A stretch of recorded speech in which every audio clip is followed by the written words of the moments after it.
Warning: the following content may contain elements that are not suitable for some audiences.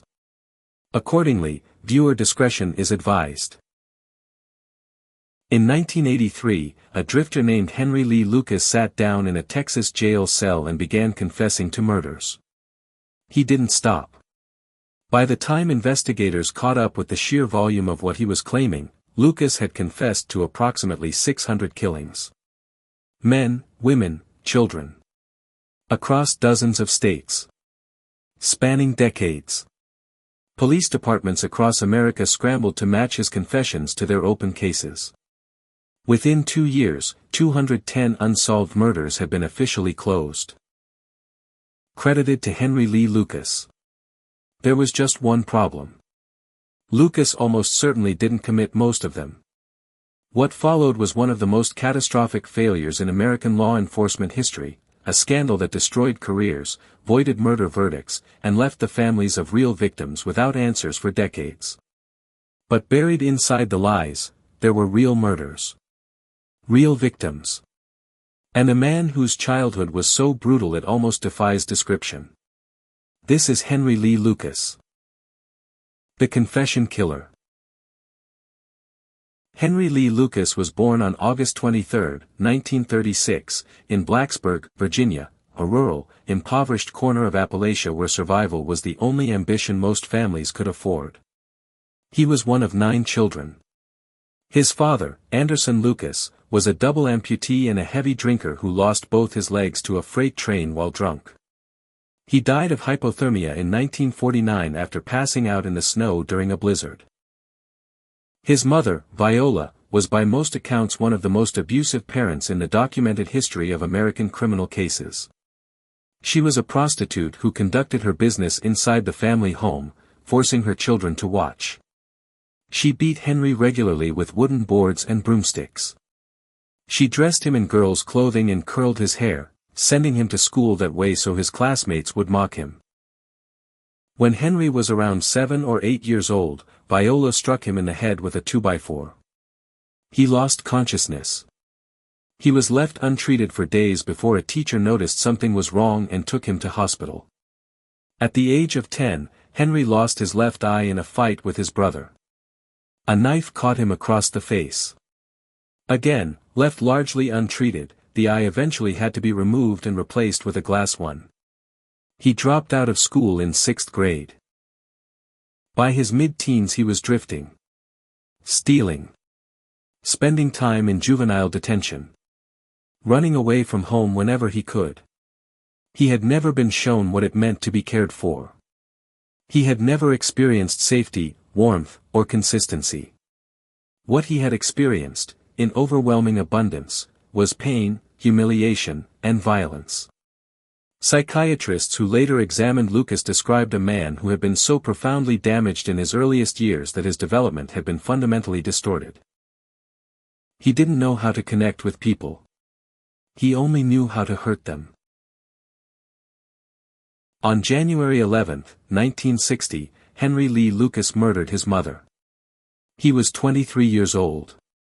Viola had come to visit him in Tecumseh, Michigan, where he was living at the time. They argued. The argument escalated. Lucas stabbed her in the neck. He claimed later that she had hit him first. That years of accumulated rage had finally broken through.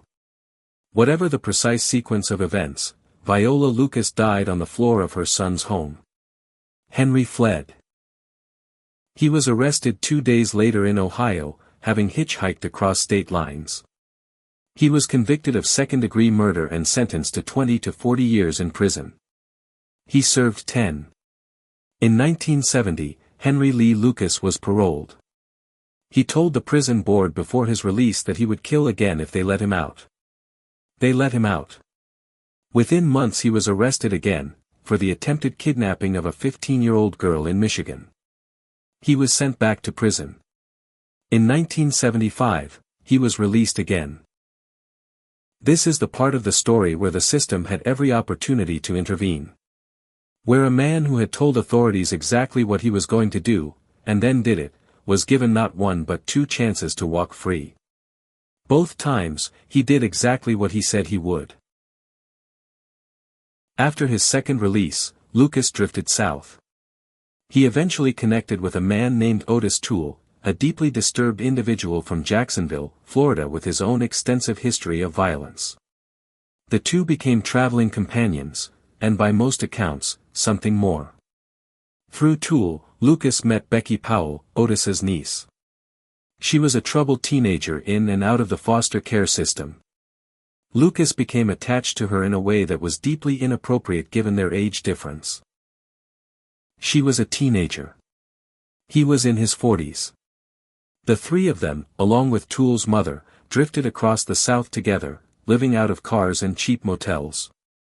In 1982, Lucas and Becky were traveling alone through Texas when they got into an argument. On August 23, Lucas's birthday, Becky struck him. Lucas stabbed her in the chest. She died. He then dismembered her body and scattered her remains across a field in Denton, Texas. Weeks later, Lucas killed again. Kate Rich was an 82-year-old woman in Ringgold, Texas, a former landlord who had taken Lucas and Becky in. He lured her into his car, stabbed her, and stuffed her body into a drainage pipe. These two murders, along with the murder of his mother in 1960, are the crimes that investigators are most confident Henry Lee Lucas actually committed. Everything else is where things get complicated. On June 10, 1983, Lucas was arrested in Montague County, Texas, not for murder, but for unlawful possession of a firearm. While in jail, he wrote a letter to the local sheriff. It read, "I have killed for the past 10 years and no one will believe me. I cannot go on doing this." What followed was extraordinary. Lucas began confessing. Not just to Becky and Kate, but to dozens, then hundreds of other murders. He described crimes in chilling detail.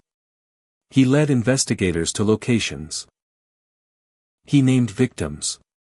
The Texas Rangers established what became known as the Lucas Task Force, a dedicated unit to process and verify his confessions.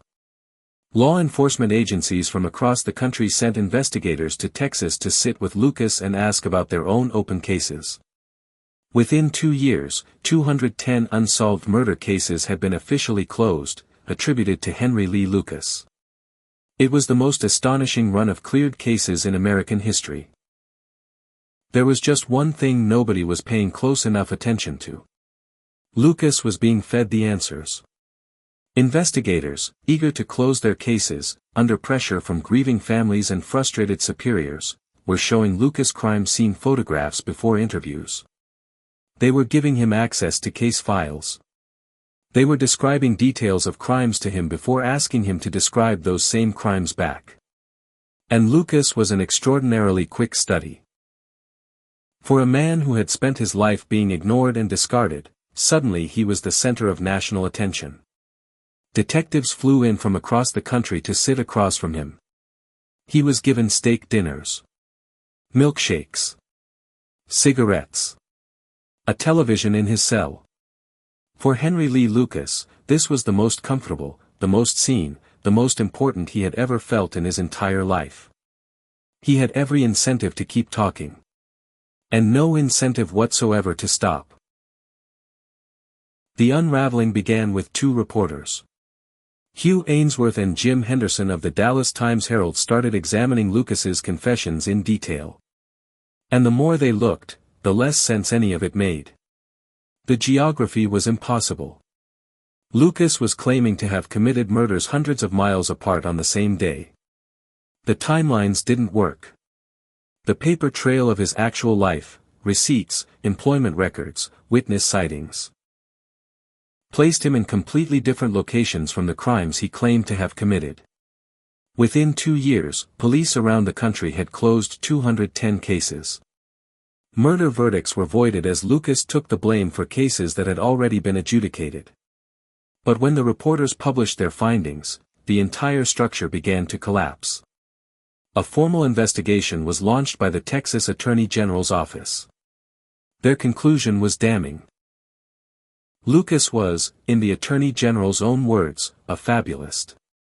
A man who had constructed an elaborate fiction, fed by investigators who were too eager to close their books, and a justice system that had failed to apply even basic scrutiny to claims that should have been verified before a single case was closed.